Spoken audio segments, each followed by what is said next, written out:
We've all heard the same story too many times, that spider silk is stronger than steel, that it is the future of materials, and there is even a song about elephants playing on it. But what if I tell you that there is something stronger? And you won't believe where it comes from.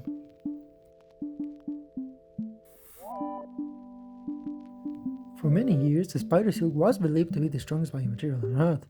And it might not be so obvious. Take a quick look outside and look for the strongest thing there is. Probably you could pick something like wood or rock, but you're only thinking based on a familiar scale. And of course, if you try to break wood with your bare hands, it will be very hard. And don't even think about a rock. So tearing apart a small and thin web is a piece of cake, right? Well, even if you try, you will find that it will stretch quite a bit before breaking. Now, if we scale it up to something as big as a small stick of wood, well, good luck trying to break it in this lifetime. Now, how do we measure the strength of a material? Well, there are parameters like the tensile strength, the stiffness, toughness, and extensibility. These are usually obtained by taking any material and pulling it until it breaks.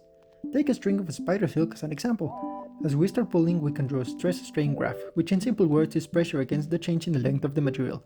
First, it stretches until it reaches a point where it can no longer return to its original form. The stiffness is calculated from that slope, and as we continue pulling, it will reach the breaking point.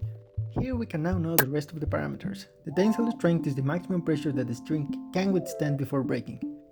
The extensibility is how much it can stretch before breaking, and the toughness is the required amount of energy required to break it.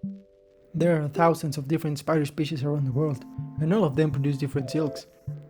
Also, they have different glands that produce different kinds of silk depending on what they need to do. But let's not overcomplicate it yet. A rough estimation of the average tensile strength of a regular spider silk is around 1500 megapascals. But how much is that? Well, 1 pascal is roughly 10 milligrams per square centimeter, so you could think about it like holding a 10 milligram capsule on the tip of one of your fingers. So if we had a string of a spider silk that was as thick as a finger, it would hold up to 15 tons before breaking. One of the strongest silks to this date comes from the bark spider.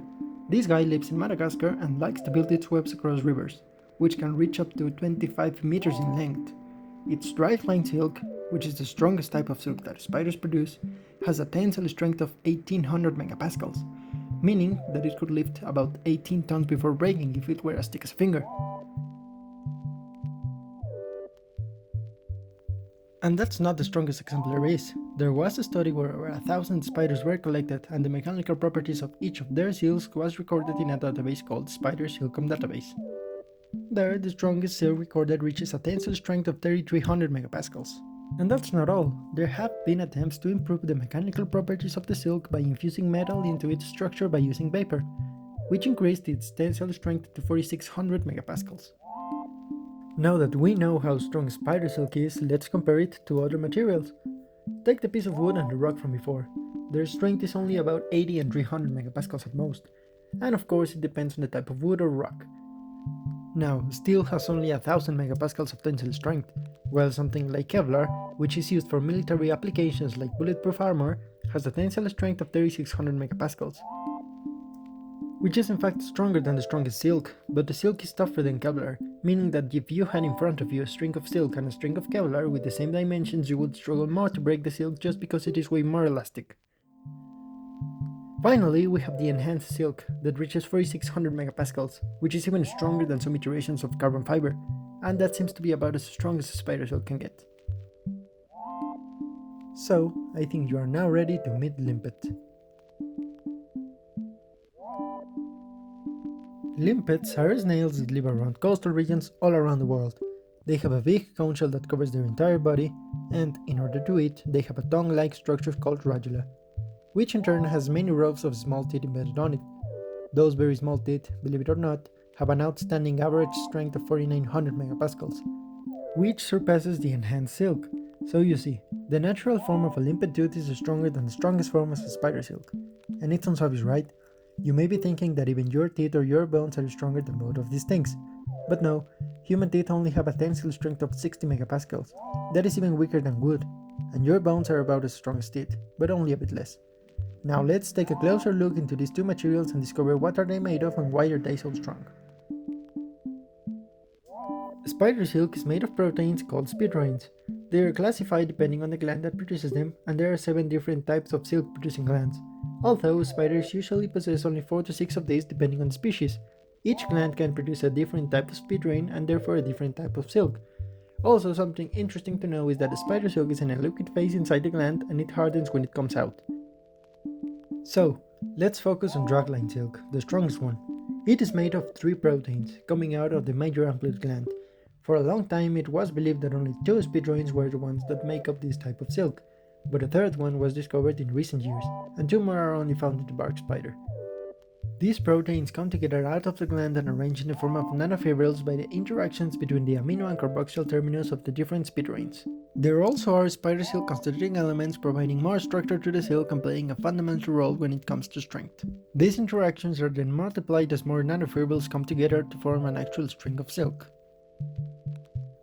And the enhanced silk that we talked about before is made of the same proteins, but metals like aluminium or titanium and the process in which they were added changes the general structure of the silk, by presumably altering the internal structure of the proteins by adding some extra amorphous regions, and some hydrogen bonds may be replaced by covalent bonds. Now, the limpet state is quite similar to the enhanced silk in one crucial characteristic, and that is having metals embedded into its structure. But the main difference is that this happens naturally, and that the metal giving it its remarkable strength is called goethite. It is still not very clear how the goethite is embedded into it, but it is believed that a snail's body controls the formation of the goethite crystals, presumably by interacting with the other materials present in the teeth, such as chitin and hydrated silica.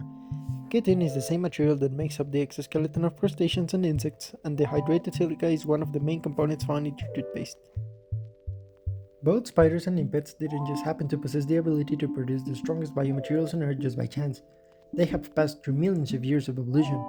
Both of them have always needed to eat, so spiders developed an incredibly thin silk so that an unfortunate insect gets caught on it before even being able to see it. It also has to be strong and sticky so that the insect can't just break it or fly away again.